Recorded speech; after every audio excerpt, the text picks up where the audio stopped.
Welcome to the Irish NFL Show in association with QuinnBet. Good evening to all of you watching the live stream, and thanks as always for tuning in to our Monday recap, the first of the 2025-2026 season. Thanks to all of you also who are tuning into the podcast if you're picking us up after Monday night. Kieran O'Donovan, Kieran Boyle and Brian O'Leary with me, Conor Brophy, here this evening or this morning if you happen to be listening to the podcast, of course. Loyal members of the Irish NFL Show community, thanks again for staying with us. Thanks for staying with us through the off-season. Anyone who's coming to us for the first time, whether you're Patriots Nation, Raider Nation, whether it's Who Dey, Who Dat, whether it's Go Pack Go, Bear Down, whether you're faithful to the Bay, or whether you're Broncos country or any other country, we're glad to have you. Thanks very much, and we hope you enjoy the content. And please do remember to like and subscribe if you do enjoy what you find. Bears and Vikings, of course, still to come on Monday Night Football. With 15 games take place between Thursday night and the early hours of this morning when the Ravens travelled to Orchard Park for the pick of the opening weekend matchups. Now, this is traditionally Overreaction Monday, #Overreaction Monday, where we completely over-index on the ridiculously small one-game sample we've now seen from each team. We'll realise, of course, a couple of weeks down the line that so much of what happened here was in no way a portent of good things or bad things to come. Some of these games we're going to be looking back on in a few weeks and going, well, that was clearly not where that team was at all, and things can look very, very differently in a couple of weeks' time. Brian O'Leary pointing to himself. If you're listening to this after the fact, we'll clarify that in a couple of minutes' time what he means there. But with that caveat in mind, can I just start, Brian O'Leary, this Overreaction Monday by putting out the proposition that Ravens-Bills might just have been the best Week 1 game of all time. We did, during the off-season, look back at what our favourite, greatest games of all time were, and we were talking about what the greatest regular season game of all time was.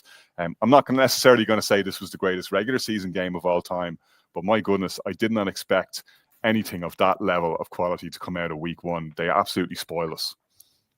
Absolutely. I think we tongue-in-cheek said last night we saw the best touchdown of the season with the Lions rookie wide receiver snagging that one in late in the game for a compensation touchdown. Maybe we did see the best touchdown, but certainly I think inevitably we're going to talk about this game for years, never mind this season. They have a game so early in the season. We spoke about it, Kieran Boyle, reflecting on the schedule last June when we were doing our way too early picks, suggesting this game could be equally as good as the game we got in the playoffs, if not better. The enormity of this game is so big already in a season where it's only the first game. But to have a game like what we saw last night, where essentially the Ravens looked like they were going to get to right the wrongs of that divisional round lost last January and come out the right side of it. They played really well. Very early, got on top, looked like Lamar, Derrick Henry was the Derrick Henry of old. I'd even go back to what we saw in Tennessee. But for the team with the Bills have so much pressure on them this season and to find a way to navigate come back at 40-25 and looked like everything was going against them. Looked like essentially the Ravens were going to find a way to run the ball down their throat, run out the clock, and a huge turnover in such a significant time of the game. But for Josh Allen thereafter was just sublime. And we talked about putting this team on the shoulders. Everybody contributed. Like Cook contributed. Defense came up big. You've got a kicker coming in, a story in itself, who didn't even have a camp to put himself through the rigor. Unbelievable. And to start off a season of that magnitude and have a game like that. Unfortunately for Kieran O'Donovan, we spoiled it. We spoiled the glory of watching that game because we couldn't help ourselves this morning, Connor. I went to bed at half-time. I had to. It was 3:15 in the morning. I had to get up at 7:30. And this morning, watching it back, I was still kind of saying to myself, I should have just stayed up.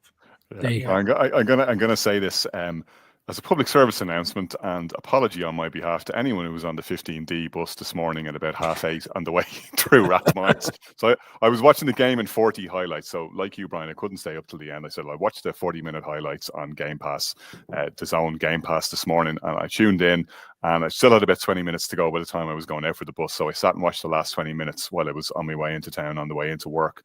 And I didn't know the result. I'd kept, unlike you, Kieran O'Donovan, I managed to avoid hearing the result. And sorry, I spoiled that for you as well. I'm on the bus. I embarrassed myself publicly twice this morning. If anyone was on that 15D and happens to be listening or tuning in, if you're wondering why I was going, oh, that's because Derrick Henry fumbled the ball. And the second one was Keon Coleman breaking free for the reception that ultimately set up the game-winning field goal. Jesus, to your point, Brian, like I was watching that, and with about 10 minutes of game time to go, I said, like, the Baltimore Ravens are just a better team here. This looks to me like the class of the NFL right now, unless I see something different on Monday night between the Vikings and the Bears, and I don't think I will. to put them in that position. This looks like the best team in the NFL right now. They have everything locked down, and this looks to me like sustainable performance. Who is going to handle this absolute monster that is the Ravens backfield between Lamar Jackson, who you got to account for in the run game, and Derrick Henry, who was just, and it's so unfortunate that fumble turned out to be so critical. It's so cruel. I know it's also one of the reasons why we love the game so much, because it can go in both directions, but it's so cruel that it happened to be on him after putting up whatever it was, 170 yards, 2 touchdowns, unstoppable, 9 yards a carry. I think he was racking up on average. Just ridiculous performance from him, as you say, Brian, looking well back to his best. A one-handed catch from D-Hop. Everything was going for them, and that Bills defense, which is stacked, and where they've brought in, poor old Joey Bosa looked all at sea at times. Like, it didn't look like there was anything that anybody could do, and yet players are still making plays. That's unfair on the Bills defense, because Ed Oliver, how many D linemen have we talked about? Trey Hendrickson, we talked about Michael Parsons, we talked about the big horses in the league, and those elite pass rushers. Ed Oliver was incredible last night. He just an absolute beast. So many great performances. And one thing I took out of it, Kieran O'Donovan, is you're watching the Bills on defense, and even though they're absolutely being rinsed at times, and I don't know how many teams are going to cope with that Ravens offense, and I haven't looked at the schedule, I pity the team that they play next week, because however much they empty the tank again. It's the Browns at home, Connor. There you go. Yeah, good luck with that. I pity the team that has to play them next week, because it's going to be a hellscape for what they face. Because the point I was going to make was, looking at the Bills defense, you could see how, despite the fact that they've got their finger in the dike most of the night, and they're just trying to get a play here and a play there, they never gave up, because they know that all they need is one stop, because that Bills offense is just so good, because Josh Allen will strap them on his back. Shakir will make plays. Keon Coleman is maturing really rapidly. James Cook can get it done. And all over the field, with Josh Allen pulling the strings, they'll always have a chance to get their way back in. Like, it's a long time since I've seen a team in that kind of hole, 15 points down, and a lot of things not going for them. The pick as well in the fourth quarter, the missed 2-point conversions to try and close the gap a little bit and put themselves closer to being in touch. A lot of things not going their way. And yeah, obviously they get the bounce of the ball, but they always looked like they believed they could get back in it. And I think it's immensely to their credit, when I think, pound for pound, and maybe I'm overstating the case, I think they were outplayed last night, and they still came out the right side of it. Yeah, the Ravens were the better team last night, and you summed it up there with Joey Bosa, because for about 3/4 of the game, whenever the camera cut to Joey Bosa's face, he just looked so distraught. He was running after either Lamar Jackson or Derrick Henry in vain. He was nowhere near them, couldn't lay a hand on them. And then he did have his big moment too. He forced a ball out at one point, and that's what we said, early on in the season, or during the preseason, that that's maybe what Joey Bosa will bring to the Bills, is those moments when they have to have it. And that's the difference between the two teams, I think, because everything about the Ravens was better than the Bills last night, except for the finish. I mean, this team is absolutely built to win. And I said it to you before we came on, you hate to see Derrick Henry fumble the ball at the end, and for it to prove to be so costly. After rushing for 169 yards, two touchdowns, he was absolutely immense. Like, just popping up the stats there, Lamar Jackson was the better quarterback on paper last night, because he had a 94 QBR, 144 passer rating. He was phenomenal on the ground, 70 yards rushing, a touchdown, he had a clean game passing. But it was Josh Allen who put the team on his back when they absolutely had to have it. And for the Ravens, it seems to happen all the time. It seems to happen year after year that they are the better team, but they cough it up in these big moments. And maybe I'm starting off overreaction Monday, but you have to ask, when's it going to be too much, or when's enough going to be enough for this Ravens team, because they are built to win, and they're built to win the Super Bowl now from top to bottom. But you kind of question a little bit, is there something about maybe it's the culture, maybe they feel that they're cursed, or what is it, whether it's Mark Andrews, whether it's Isaiah Likely and his big toe, whether it's Zay Flowers the year before that. It seems to be the better team in the Baltimore Ravens losing in these big moments. But as you said, fair play to the Bills. They were in such a hole, with 4 minutes left, even missing that 2-point conversion. You were kind of saying, geez, they gave it some lash, like they're not going to win it now, but they gave it an absolute, they gave it some lash, great value for money. And, it's funny, you said you gasped on the bus this morning. I knew the result, and I knew Derrick Henry was going to fumble the ball, and I still let out a gasp when he did it. And I couldn't believe when I saw it. But look, overall, there's a long season to go. Alan Brown there is watching. He made a great point. This could be the AFC Championship game, and if it is, what a treat it would be. So, again, what a season opener from these two teams. Kieran Boyle, I know you love an L80s movie reference, and the reality of the NFL is it's Highlander. There can be only one of these teams, and it might not even be either of these teams is going to come out of the AFC. But this game could have critical implications for the 1 seed down the line. The Ravens don't particularly want to have to go to Orchard Park in a snow game, in a divisional game, or a championship game later on the season if they can avoid it. We've seen the Chiefs plow that hard road in the past. We saw the Bengals do it, to be fair to them, but you don't want to make things any harder on yourself in the AFC than they already are. And this game could be critical in deciding who gets home field advantage in the playoffs and who gets that bye. Right. And to paraphrase one of my favorite 80s movies, the Ravens just can't get to the chopper. They can't do it. And it's we talked about it a couple of weeks ago in the preview show. They just can't seem, I talked about their inability to get over the hump. And this is just another kind of notch in that kind of book. It's another example of this happening. Since 2021, the Ravens have lost 8 games in which they've had a win probability of 90% coming up towards the end of the game. And that's what's been their undoing. They can't get out of their own way. It's fumbles, like Kieran said. It's a Zay Flowers mistake, or it's a drop by Andrews. And getting back to the game though, everything was there except this. We all we were missing was the snow piled up against the wall. January in 5-degree weather with crazy Bills fans jumping around. But yeah, like you said, this is just another example of the Ravens taking the foot off the gas, maybe thinking it's all there. That second quarter yesterday. The start of the second quarter, Lamar Jackson had 101 yards, and he looked to be in absolute cruise control. And so did the Ravens. After that initial strong Bills start. But unfortunately, this is what happens to the Ravens. This is why we can't trust them going forward. And this is the game come January, because I'm pretty confident we're going to see these two again in January. This will be the game that we reference when we talk about the game in January. Well, what will be the undoing of the Ravens this time? What mistake will pop up, or how will the Bills, or if it's somebody else, how will they overcome the Ravens, or how will the Ravens shoot themselves in the foot? But phenomenal game. Like you said, what more can you want? Offense all over the place, 81 combined points, two absolute stud quarterbacks just at the prime peak, and a running back that's an all-timer. So a great game to watch. But again, massive questions for this Ravens team going forward. Yeah, but hard to believe, as you say, that they will not meet again. And lucky us that we get to look forward to that in the playoffs, because that will be yet another epic, no doubt about it. Kieran O'Donovan, bit of an epic unfolding at Lambeau Field, where Packers, newly strengthened by the arrival of Micah Parsons, did a pretty good job in taming the Lions. Yeah, and look, I kind of feel ashamed now that I didn't pick the Packers to win, but maybe I was just hedging my bets a small bit, just trying to keep the football gods happy and not be too overconfident. But look, as a Packers fan, that was everything you'd hoped for, and that was the effect that you would hope for. Not just on defense, on offense, on both sides of the ball. We're sorry, no, there's reminders coming up on my screen here at the moment, but the Packer, or the Micah Parsons effect. Oh, excuse me. Sorry, no, guys. Apologies. No, the Micah Parsons effect was evident all over the field, and maybe not directly, or it didn't look to me directly in the snaps that he was playing. But I just brought up a stat there. He played 45% of the snaps. He finished with three pressures, second to Lucas Van Ness.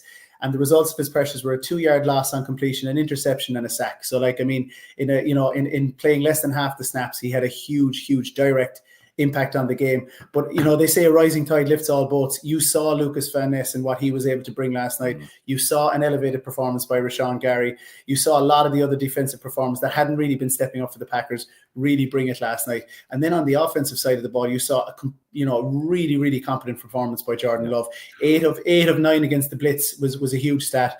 And he was throwing the ball all over the field. All of those receivers who couldn't catch a cold last year, seem to have their hands in check last night. You had Dobbs catching, Dobbs, Reed, Kraft, they were all getting in on the action, Wicks, and yeah, really good start. And then questions about the Lions, probably the slowest start they've had in a good few years. And again, overreaction Monday.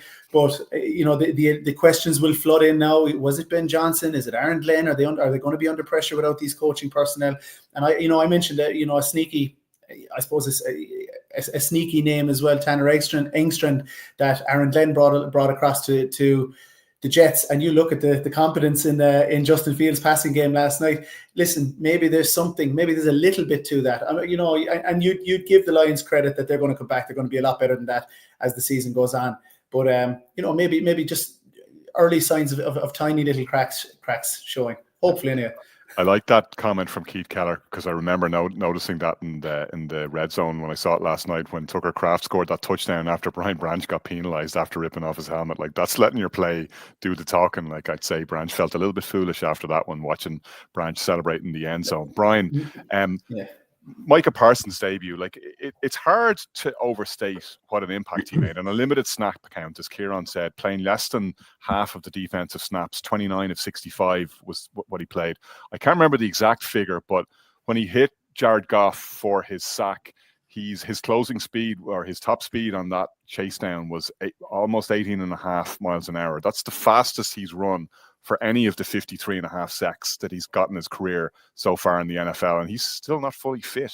He's a game wrecker. The Packers call this package now, which Kieran mentioned, Cheetah, the one where they have Rashawn Gary, Lucas Van Ness, and Micah Parsons out in the field. Having 3 pass rushers who have that kind of speed and that kind of athleticism is very, very difficult to account for, and the Lions really struggled with it last night. Yeah, and in particular, Penny Sill. Reading some of the analysis of the game today, it's been quite some time since we've seen Penny Sewell outside of his comfort zone. He's so efficient in his game. You could argue one of the best selections in the first round for the Lions for quite some time. But last night, like, Parsons had his way with him. And yeah, like, the numbers aren't popping off the charts, but it's the overall impact offensively. And Kieran's rightly called it out. It's the, he's kind of brought a different dynamic to other players on the team who are now stepping up, and the interception in the red zone. Like, it just looks like Goff wasn't under severe pressure. But if you actually watch the way in which he came underneath Sewell and he's going towards Goff, like, Goff knows immediately, if I don't get rid of this ball quickly, I'm in deep trouble here. And he was completely off. They were off kilter for large parts of the game because they have to be focused on where he is, allowing for other players to come on board and make the big plays. And that's what we're going to see over the course of the season. This is the type of stuff that me and Kieran were expecting from an Abdul Carter performance like yesterday, that this will allow for other players to get home. The Packers players got home.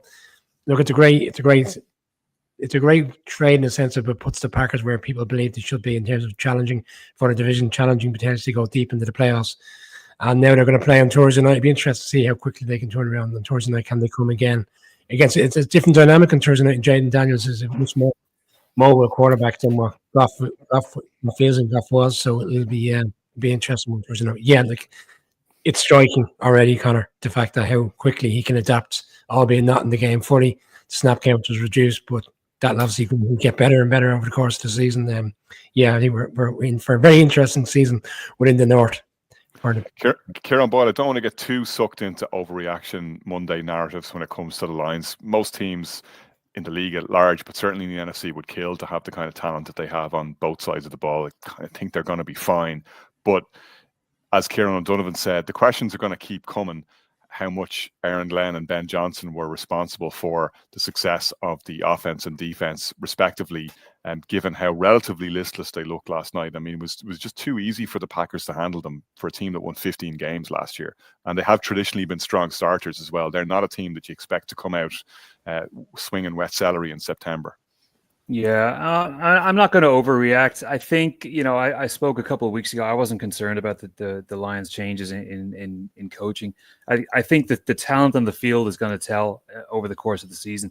We also forget that not too long ago there were 4 preseason games in the season, before the season started. So a lot of the teams are still feeling their way out. The Lions were probably guilty of that, but they were kind of a proponent of that yesterday, just taken aback by the Packers' lightning start. And they were always playing catch up after that. But, credit the Packers. It's a nice divisional win. They went 1-5 last year. That's them with a leg up already. But I'm not concerned about the Lions. There's too much talent out there. I mean, Amon-Ra St. Brown, he picked up I think he got 45 yards on 4 catches. Laporte had 79. They're going to be fine. They're going to find a way to figure it out. They're going to be in the triple digits before you know it.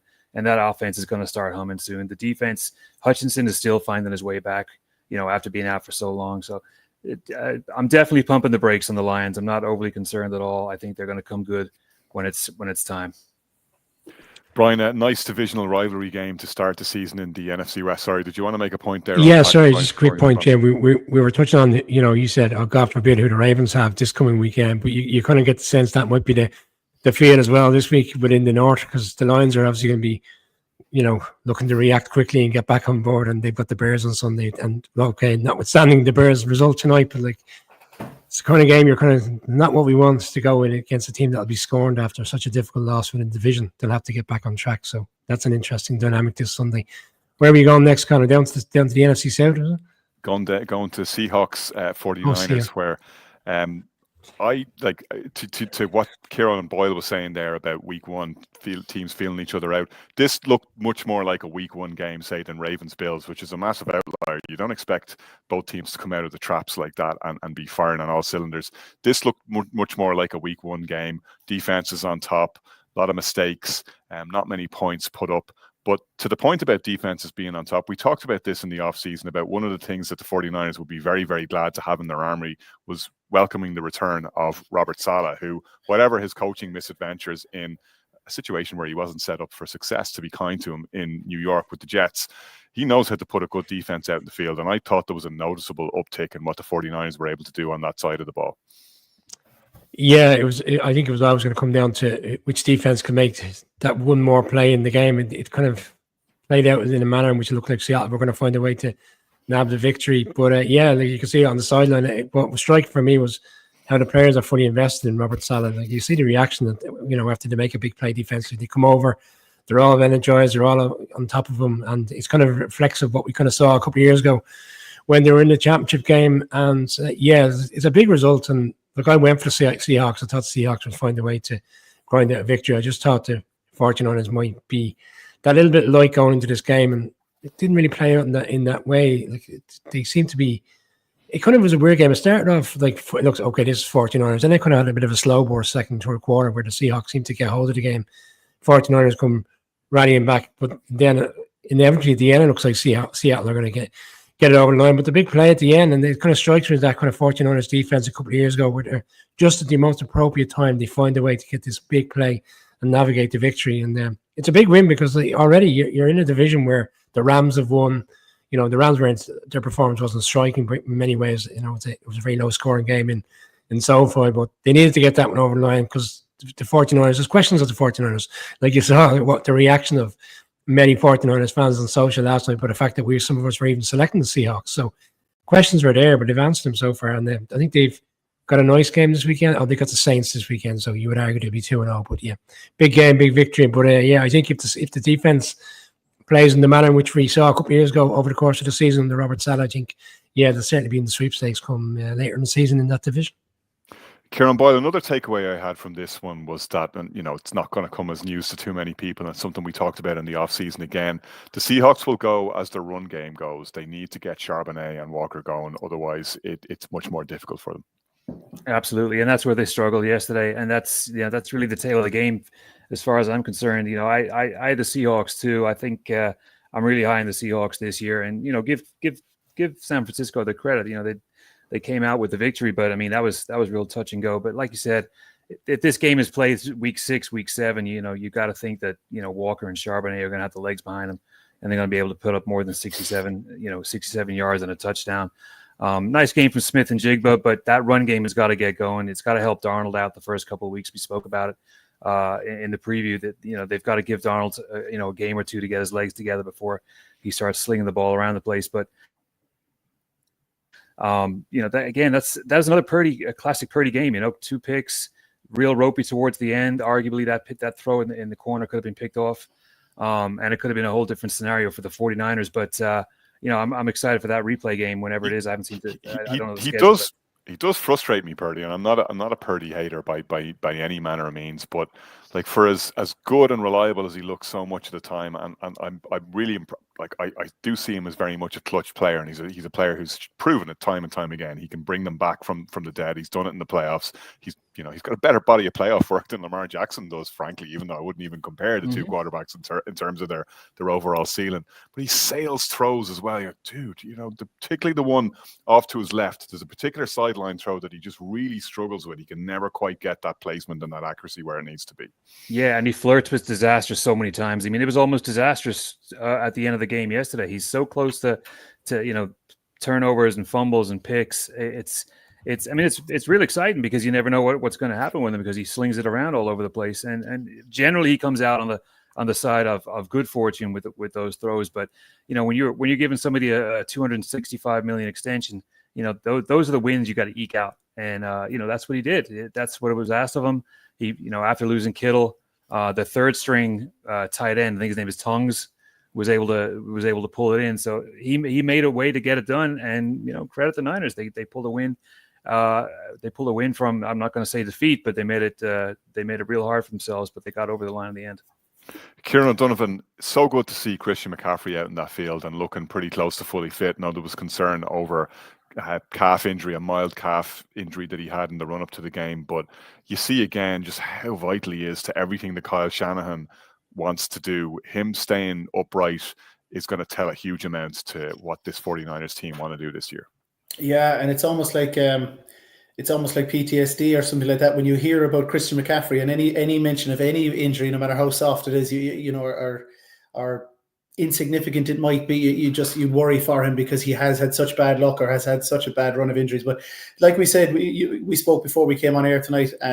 You want to see the best players in the league, and you want to see that quality on the field, whether you love or hate the 49ers, whatever your team is. Christian McCaffrey is box office, and he accounted for over 140 yards for the 49ers last night, both on the ground and in the air. He's just, we compared him last year, myself and Shane, on one of the Thursday night previews to a Swiss Army knife.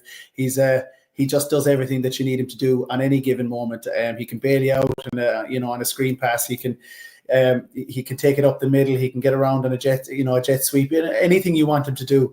I'm sure he'd be a decent passer of the ball as well. I don't recall him throwing, but anything you need him to do, he can do. You would be concerned for the 49ers with Kittle. Kieran mentioned way out. That's a hamstring injury. It's not, hamstrings like that. That sounds to me like it could be multiple weeks going forward. So they're going to be more dependent again on McCaffrey, and you just hope his body can I suppose can withstand that pressure. Credit again to Ricky Pearsall. We mentioned him. About being the potential kind of go-to weapon for the 49ers. A lot of the beat writers had him, were very high on him, and he's over 100 yards. I think he only caught about 4 passes, was it? But over 100 yards. So big play receiver for them as well. So look, it's looking like it's going to be a tight division, a good division, good tough game to start the season. 2 solid defenses, and again another Bosa coming up at a big moment at the end of the game as well. So, and I agree with you on Salah. I think a defensive coordinator is his comfort zone. When you see him on the sideline, he's this guy that he just eludes this kind of, this aura of a guy that you want to run through a brick wall for, and he'll get the best out of that defense. So, looking forward to that division as well this season. Yeah, likewise, it's going to be great to watch. Great to see also, by the way, so many people joining us this evening and firing in comments. To see Leisha there, Graham, Keith, Rory, and many others. It's great to have you back, and thanks for interacting with us. We'll get to as many comments as we can and running. If the excitement of talking about a great weekend's football doesn't get in the way, and please excuse us if we don't get to all your comments, but great to see them coming in. One from Leisha about Purdy there, saying he always seems to have some crazy luck with his pass catchers, bailing him out of bad decisions, but I suppose that's why you have the pass catchers there as well. Alicia also referencing Shane Brennan's article about the Chiefs putting their hand up to play a game in Dublin in 2026.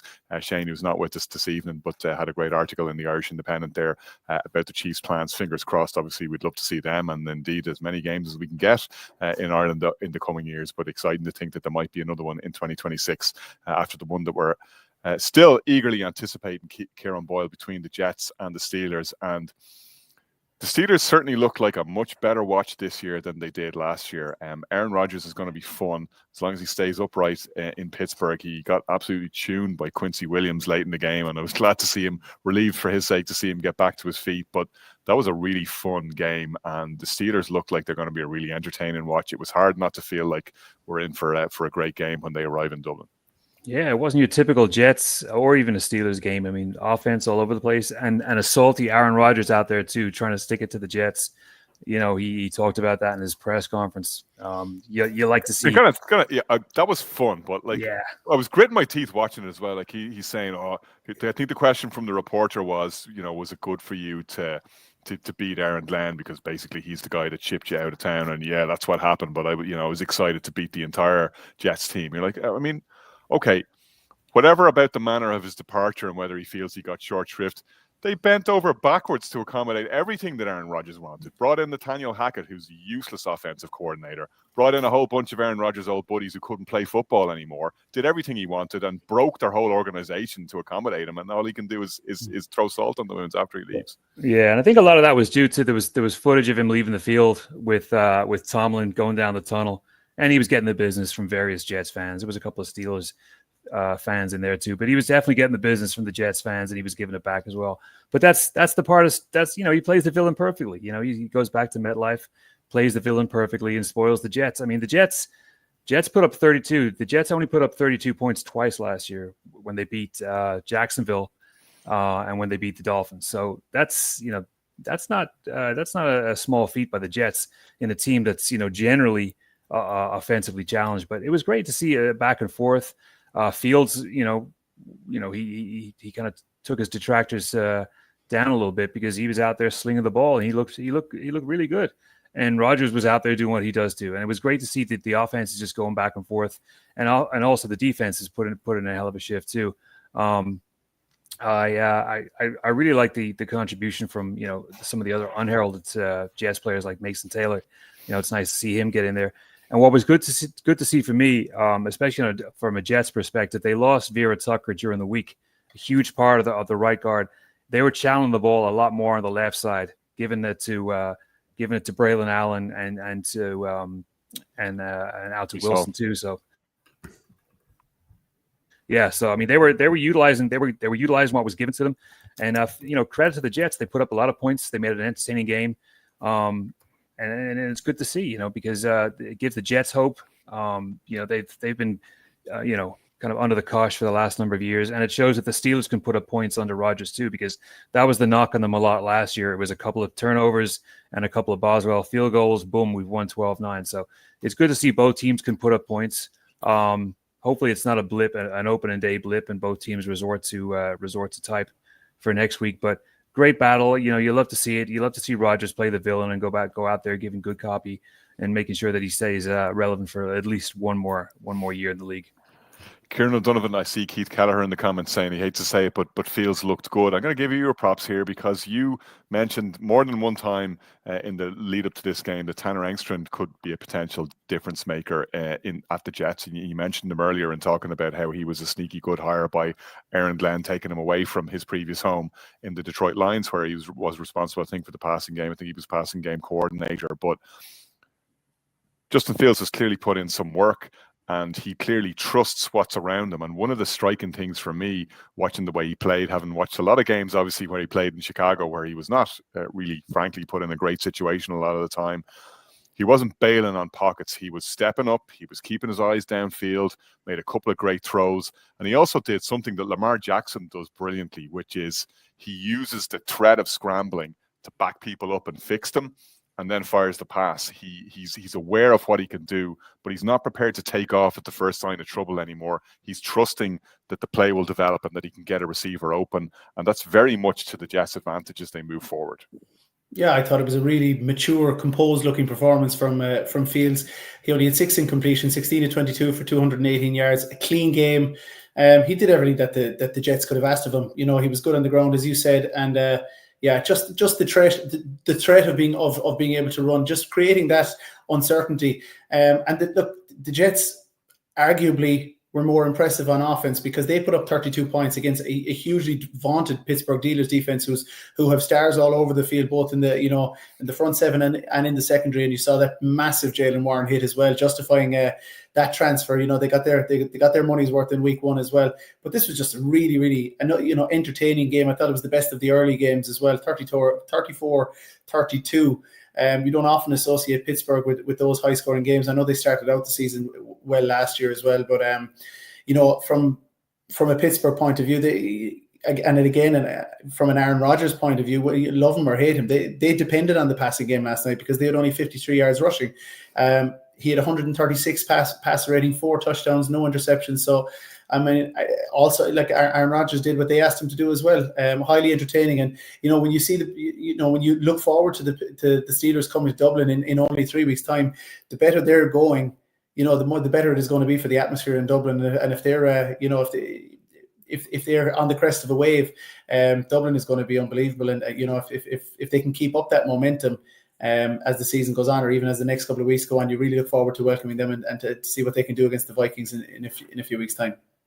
This was very much a crazy week 1 game, Brian, and like a lot of week 1 games historically, it kind of went against type in that you would have expected that defenses would hold sway here, that at that classic cliche stage of the season, defense is ahead of offense, and it usually takes the offenses a couple of weeks to get going. It was kind of the opposite of what we saw, but to Kieran's point, the star power, particularly on the Steelers defense, shows up when they need it. This has been a hallmark. The team spends more on its defense than any other team in the league, so they should have that kind of big play ability. But that Jalen Ramsey hit on Garrett Wilson to end the game, like that was a clutch defensive play. Like Garrett Wilson is no donkey either. Like he had hold of that ball, and Ramsey just lined them up and hit it perfectly, dislodged the ball with his helmet to end the contest. Yeah, they were chipping at each other throughout the course of the game, backbiting. So probably inevitable that would have come down to these two ultimately deciding the game. Two marquee plays. We're talking about a game like everyone today is the moral victory is going to the Jets, but I suppose because the Jets have been, in self-destruction over quite some time. So it was surprising, and I suppose it was a nice compliment. Jared, a Jets fan who's watching the coverage, was even reflecting on a really much more, the offense in particular, and as you touched on there, Justin Fields and how expansive they were, and Breece Hall looked like he was shot out of a cannon yesterday. All the attributes of a really strong offense, but ultimately when you want a momentum swing in the game, you get it by a huge turnover, and that turnover ultimately was, we're talking about earlier on, that the Ravens turnover was what flipped the game. That was what flipped the game in the Steelers' way, and that play at the end, like this is what Jalen Ramsey was brought in for. Like I said, he's an experienced guy. That's where we're talking about a team that's all in. To bring in a player of that magnitude, he's won a Super Bowl with the Rams. He knows what's expected of him going into Pittsburgh, and they come up with that play. Like when he caught that, for me it looked like it was inevitable. He was going to swing pass, and they're going to get a sufficient amount of yards to put them into field goal range, and it was just unbelievable play. And we loaded up Aaron Rodgers on his 4 touchdown game. We loaded other players and quarterbacks. That to me is arguably one of the top plays of the weekend to put that game away. Huge play, and for him. So early in his career to Steelers, he's already got that in his locker now. Yeah, I did say it'd be a field goal game, by the way. When we did our piece in the Arlington during the week, I said it will come down to a field goal game. Inevitably, one of these will win, but I did say it'd be a very low scoring game. So I got that very, very wrong. Yeah, hope ahead for the Jets at least. We'll get to the Jets of the South after this short break. This is Ireland. Rugged, wild, and endlessly captivating. A land shaped by history, where ancient castles whisper stories of the past. Where world-class links golf connects you to breathtaking landscapes. And where centuries of craftsmanship and culture are blended to produce world-class whiskies, savoured as music and laughter fill the air. Adventure calls from every corner, and tradition pours from every dram. Step into landscapes that take your breath away, and moments that stay with you forever. From vibrant cities full of life to warm welcomes shared with friends old and new. Golf and whiskey are just some of the ways we connect you to Ireland's culture, craft and soul.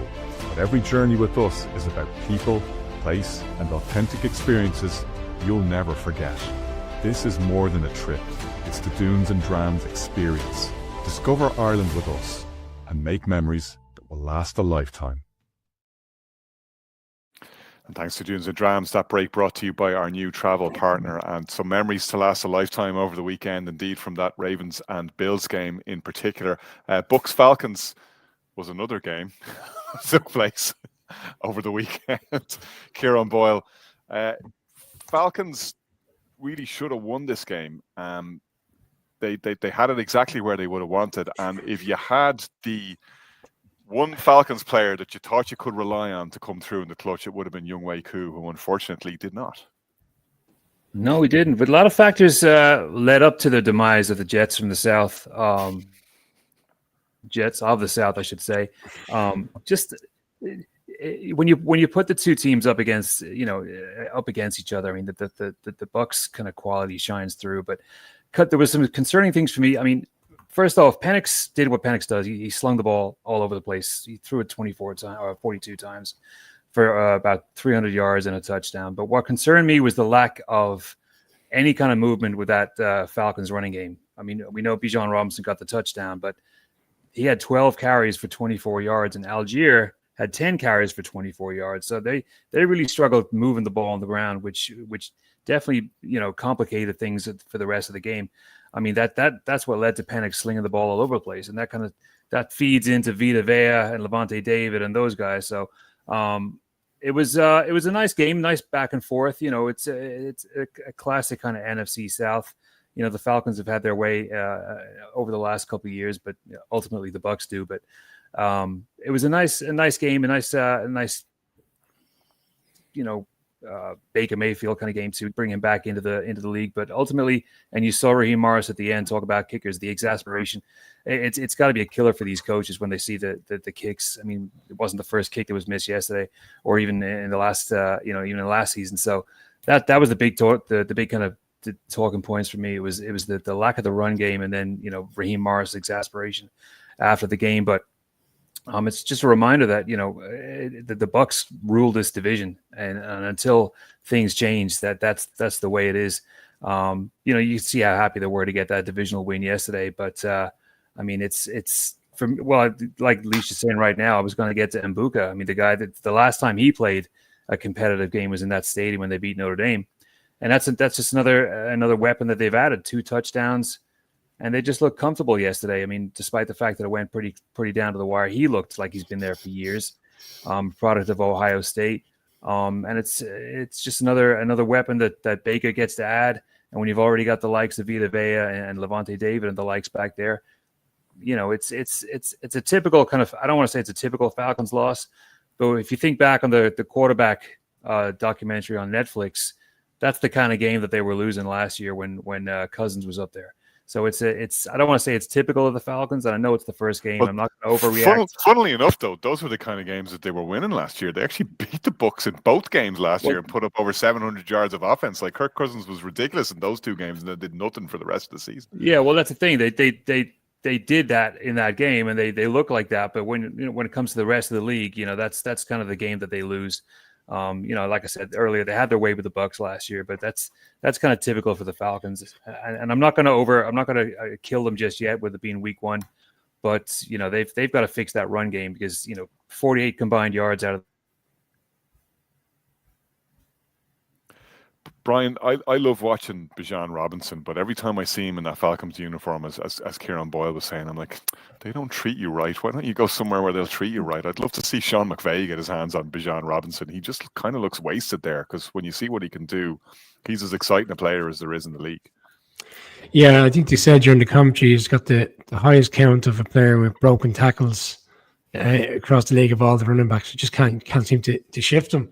The first touchdown was. It just reminds you of how talented he is. He gets out in the perimeter and he's very difficult to get down. He must be a frustrated soul. So Drake London must be a frustrated soul. Like these players are coming up with players, but just something amiss, and it doesn't seem to matter which head coach is there. They just can't seem to find the way. They're great to watch. Penix, I think, is an enjoyable quarterback to watch. I think we'll be here come November, December, and we're talking about Bijan and all these fantastic plays. Like the highlight reels are great. But if you're a Falcons fan, you must be bitterly disappointed in the nature of how these games are getting lost. Because to Kieran's point, and I know where you're coming from, Connor, in terms of, they beat the Bucks last year. But it's those games over the course of the season that they just look like it's there for the taking. And yet again, these Falcons fans, and there's quite a few here in Ireland, will be asking, how did we let that one slip away? We had it all there for us at the end. And even with you think you got a reprieve because you think the game is gone, you're 4 points down. The Bucks kicker manages to miss the crucial extra point, hits, and here we are again. They find their way. It's difficult. And for all the positives, it's just another defeat. But still early. they've got a difficult one Sunday Night Football. They go into Minnesota. I've been obviously off the back of whatever happens on Monday Night Football. They got to get that one over the line. But I'm not entirely sure they will, because it just feels like it's the Falcons of old right now. Kieran O'Donovan, it's Groundhog Day for Baker Mayfield. He straps on another offensive coordinator and away he goes. The kid can still throw the pigskin a quarter mile. He can't, because I completely disagree with Kieran, because you said it was a good game for Baker. It wasn't, because he was my starting fantasy quarterback last night. He didn't get 200 yards. So I was hoping he'd have a lot bigger game than that. But yeah, look, I mean, you know, you've added, as you mentioned, you've added Egbuka. You know, he got off to a lightning start. Two receiving touchdowns, just another weapon in this kind of embarrassment of riches that Baker had.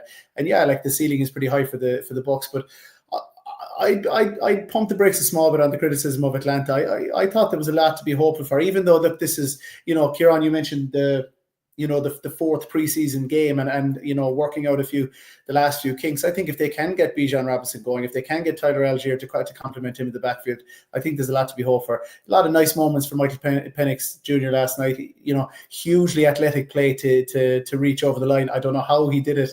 You know, he was such a distance from the line, and to keep his knee in the air, to keep his body upright. You know, there's guts in that, and there's that physicality. We saw a few plays where other quarterbacks came up short and maybe didn't have. What did your friend Scott Hansen say? He described them as like what's her name from Wicked, just defying gravity. That was Shane Brennan pointed that out. That reference went completely over my head as well. Well, I don't know. But I'm gonna have to get you up on Disney musicals here. That's a disgrace. Wicked. I know. I apologize. But no, look. Again. The Falcons won these two games last season, and ultimately they didn't get over the line in the division. But this is another division that I think they'll battle it out to the end of the season. It'll be nip tuck. It'll be exciting to watch in its own right. I don't think it'll have quite the quality of the likes of the North or the West, but it'll be exciting nonetheless. Brian, Browns Bengals, another game we talked about. Younghoe Koo ultimately having the decisive kick and not going his way. The Bengals were in a position to win that game because the Browns couldn't get the ball between the uprights. Yeah, I selected the Browns to win this game, Connor, despite all the laudits of this Bengals team on this show, and in particular down in the Cork region over the last months, and Joe Burrow and the Jamar Chase factor. But like, you look at the stats, which like, you can look at the stats, but you can also see with your eyes, and it was very clear this Browns defense. Whatever it is, but the start of the season, they come to play for sports, and they held Chase and Higgins in check for over the course of the 4 quarters. Like, you'd expect that initially in the start of the game. Over the course of the game, they gradually get themselves going. Never really transpired that way. Joe Flacco, I thought, played really well. There's some lovely passes, over the course of the game, and it was there for the Browns. You miss when you're missing a field goal and you're missing an extra point. It just, for Browns fans again, it's like, here we go again. What can we do? We can't seem to get out of our own way. The Bengals, for me, were sloppy. It was a slow starting game, which we're well used to. I guess the difference this year, and I'm sure Zach Taylor's kind of pumping it into the dressing room after, these are the type of games we were losing last year or over the course of the last 4 to 5 years. Early on in the season, we managed to get over the line. They came up with the big play defensively at the end. And look, if they've navigated the victory when it looked like they were going to lose. But for the Browns, I mean, I wonder, we always see early on in the season, the kicker quickly gets removed of his duties and someone else is, taken off a practice squad somewhere else. You'd wonder if that's going to be the case. Yeah, that's it. We get Rory Begg into the NFL yet. Hang in there, kids. We get an Irish kicker in there. We got you covered. Kieran Boyle, Myles Garrett at one stage had two sacks on consecutive snaps and was damn close to getting a third sack in a row. He's still ridiculous. He is, and he's that shining diamond on a less than stellar team. But I mean, I think the biggest story is the Bengals getting that victory, because we all, we've all talked about their horrendous record in September. But God, they made that hard work yesterday. That was a real slog. I mean, like you said, that missed field goal. I heard Mike Florio this morning said never trust somebody without a vowel in their last name. So I think his name is Schiltz or Schmidt or something like that. So rough day for the kicker, and it was almost a rough day for the Bengals too. But they eked it out. Chase Brown was nice on the ground, and Burrow just put people on his back. This was your classic. If you remember the the Patriots-Bengals game in Week 1 last year. This was almost a carbon copy of that, a slogfest. Not a huge amount of highlights, but luckily for the Bengals, they came out on top of this one. It's a first opener win for Cincy since 2021, because they've, with Burrow, they've had a rough stretch in opening games. So nice for them to get a win, and they won't have to sweat as much now that they've got that win under the belt. They won't be sweating in October, November trying to catch back those wins. Kieran, you and I are in the Bengals booster club, and obviously we're going to take a lot of flack for it, but they can defend now. The reason they won that game wasn't just because they had good luck, although that absolutely played a part, and I wouldn't deny it, but they're not conceding 30 points a game. It doesn't look like they're going to concede 30 points a game, which is going to give them a chance, because when the offense does get going, we know what they can do. Yeah, absolutely. And you can tell that the quality of a game was poor by how little of it you see when it's on red zone. Do you know what I mean? Like it seemed to take a long time for us to swing back to this game. On several occasions you would have forgotten it was even on. But look, you can talk about a lack of offense all you want. Again, I'm going to go back to my fantasy football. I had the first pick in the draft, and I picked Jamar Chase, 2 catches for 26 yards. So you can tell I'm off to an absolute stinker in that. But like, the only thing that matters in Cincinnati today is that they're 1-0 for the first time, as Kieran mentioned, in 5 years. That's the only thing that counts. It's the only thing that matters. And Joe Burrow, as bad as they were on offense last night, he's probably a happier guy that he's been in a very long time. Sitting on a 1-0 record, and as you said, having that element of comfort. No, I mean the offense is going to have to improve. They're going to have to be a hell of a lot better than that. They're going to have to find their the form that we know that they have. I call them the best quarterback receiver tandem in the league, but they looked a hell of a lot very far away from that at the weekend. But this time last year, as Kieran Boyle said, they were licking their wounds after losing a really easily winnable game against the Patriots, which ultimately cost them a playoff place.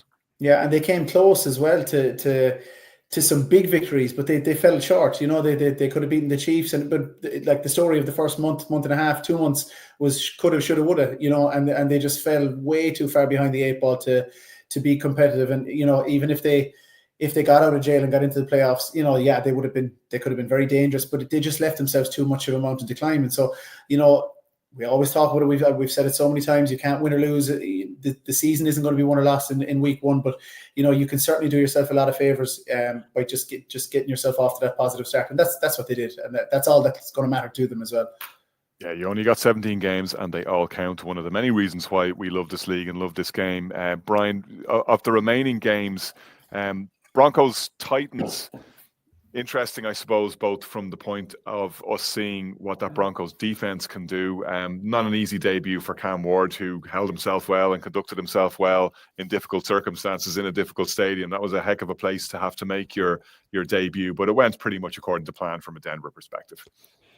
Yeah, but I still think Broncos fans today will be disappointed with the nature of the performance. Like, first half, they were totally off offensively. Talking to Colin Cronin, obviously Colin formerly on the show, he was talking about the lack of cohesion with Bo Nix. The play calling seemed off. Players seemed to be a lack of awareness around what was expected of them, because it was totally off-putting. And they let the Titans hang around. And even towards the end, the Titans still had opportunities to get themselves back in the game. Simmons obviously had the moment of madness at the end, essentially put the game away. But yeah, they've got over the line. And I suppose to Kieran's point, the Bengals won't be worried about the performance. They've got the victory. It's a victory that was expected, but a lot of people would have felt it would have been much more compelling and comprehensive. But maybe we need to give our dues to this Titans team. Cam Ward, difficult environment to go into, but held his own. I think, as you touched on last week, you'd expect brighter moments ahead for this team over the course of the season. Standout games thereafter. Me and Kieran have a standout game for all the wrong reasons. Some comprehensive victories. I'll go back, but we'll throw one out there. I know we're close to closure time. The rocking chair game came and went in Jacksonville, Connor, as I said it would. The Jags, for me, look like a team this year that could come back and win this AFC South, and I'm not going to get away from my selection. I thought they did exactly what I expected of them. It was a comprehensive victory. And bearing in mind where they are with a young GM and a young head coach, it's the kind of start the fans down there really needed. So it was good to see them get that victory. And good to see Travis Hunter performing on both sides of the ball as well. I'm sure we'll see an exceptional season from him ahead. Such a talented player, two-way player. It's always exciting to see that. Kieran Boyle, talking about that AFC South, didn't think the Texans looked like any great shakes against the Rams, who kind of sputtered a bit themselves, but ultimately got the job done in SoFi. Ultimately, yeah, and Stafford, all that talk about his back. I can I can speak from firsthand experience. It's no fun when the back starts acting up. But 60,000 passing yards, it's nothing to laugh at. It's a great feat. Texans look like the same limitations as last year. I mean, without Joe Mixon out there, that it looked limited. Kyron Williams did just about enough. Got the TD that did what he does. But gonna wait for these Texans wide receivers to kind of bed in. Jaden Higgins, see what he can do, and Nico Collins was out there too. But it was just stop start for me. And Stroud didn't. He looked more like last year's Stroud than 23 than 23 Stroud. So Rams did what they did. Braden Fisk, an absolute monster out there, disrupting the whole world. And to your point about Stroud, one of the reasons why he looked like last year's Stroud is because he spent far too much time on the grass. That offensive line still looks like it's not where it needs to be. Well, it is. There's a lot of teams in the league right now who should have addressed O-lines that haven't done it, and then the Texans look like they've missed one or two players out there. So tough start for him, but that like we discussed earlier with the Jags, that's going to be a great battle back and forth. I thought the Texans were going to be the favorites, but the Jags showed me a lot yesterday. There's a lot of optimism in this area today, especially after how bad the Gators have been. But the Jaguars showed a lot to a lot of people, and great performance from them. They did what they had to do, get a nice win and make it easy, not a kind of a squeak home. So advantage Jags in the AFC South. Kieran O'Donovan, I don't really want to talk about Dolphins Colts because it's the game that ruined my perfect weekend. Went 14-1 on my picks. Why did I pick the fucking Dolphins against the Colts? What was I thinking? Because to drop my second Napoleon Dynamite reference of the evening, Danny Dimes had Cantid in his heels last night. Yeah, and look, I'm not gonna. I've been negative on the Dolphins for far too long, and what can I say? Like their first two possessions. One last fumble, one interception, 19 yards. Fewest first half yards since 1991. They look like a team that wasn't prepared. They look like a team that has no cohesion. And we've talked about the short odds for Mike McDaniel to be on the chopping block. But look, let's focus on the Colts. It was a positive night for the Colts. We talked about them possibly riding the emotion with all the personnel in the building to honor Jim Irsay and his passing. Just a really, really positive start for the Colts. Positive start for Danny Dimes, two rushing touchdowns. He looked real, the real consummate professional again. We talk about these quarterbacks that might have these renaissance years. Maybe it'll be Fields, maybe it'll be Daniel Jones, maybe it'll be both. Tyler Warren off to a good start, 7 for 76 yards. They didn't punt all night. Am I right in saying that? I don't think their punter got a kick. That is correct, with the exception of the final drive where they took knees. Yeah. Okay. So that's a fairly telling stat on both ends. So as good a start as the Colts could have got off to. What was this? He was the first quarterback this century to score on every single drive. Was it? I wasn't aware of that one, but quarterback, isn't he, guys? He's a good quarterback. Good quarterback. And Brian, to close it out, maybe, and we'll spend as little time as possible because I know you would want it that way. Talking about Giants Commanders, imagine being the team that let Saquon Barkley go to the eventual Super Bowl winners last year, and then watch Danny Dimes tear it up while Russell Wilson looked like he was washed. Sorry, I'm not going to. I'm not going to get we won't be getting carried away with Daniel Jones. I do think he'll have a good season. I said it in our season preview, but the reality is we all said, with the exception of you, Connor, who had a moment of madness, we all knew that this game for them was a perfect way to start the season. Miami are in turmoil, whether Dolphins fans want to admit it or not. There was the Jim Irsay factor, everything that was kind of going on about that, to that occasion, and I knew the Colts would rise up to it, and I think it was a comfortable start. It'll be a different. Let's see how comfortable Daniel Jones is come 9:30 next Sunday when he's got the Broncos defense coming at him. That's a very different beast, an animal coming his way. I don't know whether Kieran wants to jump into the Giants. We are 59. We want to round up in an hour, 20 seconds. Kieran would rather jump in a bath full of rattlesnakes right now than jump in on the Giants. Leave him at it. I'll say two things. I'll say two things on the Giants. We're talking about Micah Parsons making an impact defensively on his first game when he's only been there a week, and you've got a head coach coming out saying we had to manage Abdul Carter's snap count. He's not injured because they want to keep him fresh for the season. biggest baloney I've ever heard. He played 38 of the 70 snaps defensively. It doesn't make any sense. If you have a player with that talent that everyone's telling me was the best player in the draft, and if some people are comparing him to LT, he should be on the field making an impact throughout the course of the game. Absolute nonsense from the head coach. And if he keeps going down that road, when me and Kieran go over in week 5, week 6, is it, Kieran? I can't recall which week it is. We could be there for this final game because there's a 10-day window thereafter, and then maybe Mara will blow it up. Who knows? There you go. I'll hand it over to you, Kieran. I mean, there's not much to add. I mean, this team just is so bad on offense. I mean, they were on the 1 yard line and they ended up kicking a field goal. That says it all. I mean, it's harder to miss almost at this stage. I mean, every other team in the league scores touchdowns for fun, and the Giants just can't do it. They can't get out of the way. They just can't do anything. The O-line is shot. Andrew Thomas, we had Bobby Skinner on, and one of my questions was if Thomas can't get it together for this season, do the Giants just eat it and move on? It looks like they have to because they can't rely on him. This team goes as Andrew Thomas goes. He didn't start yesterday. Who knows if he'll start next week? This O-line doesn't function without him. The team doesn't function without the O-line. This team is an absolute chaos, and it's oh boy. Anyway, I'll stop there. For both your sakes and for the sakes of all Giants fans, that does prove to be a week 1 overreaction and the whole season doesn't pan out that way. However, your team's first week went. Stay with us here. There'll be plenty more great content heading your way. We've got our preview show on Thursday, of course, looking ahead to the week 2 games already. We're rolling now. And the AV Club on Wednesday night in association with the Tap House. Stay with us right here. And thanks again for tuning into the Irish NFL Show.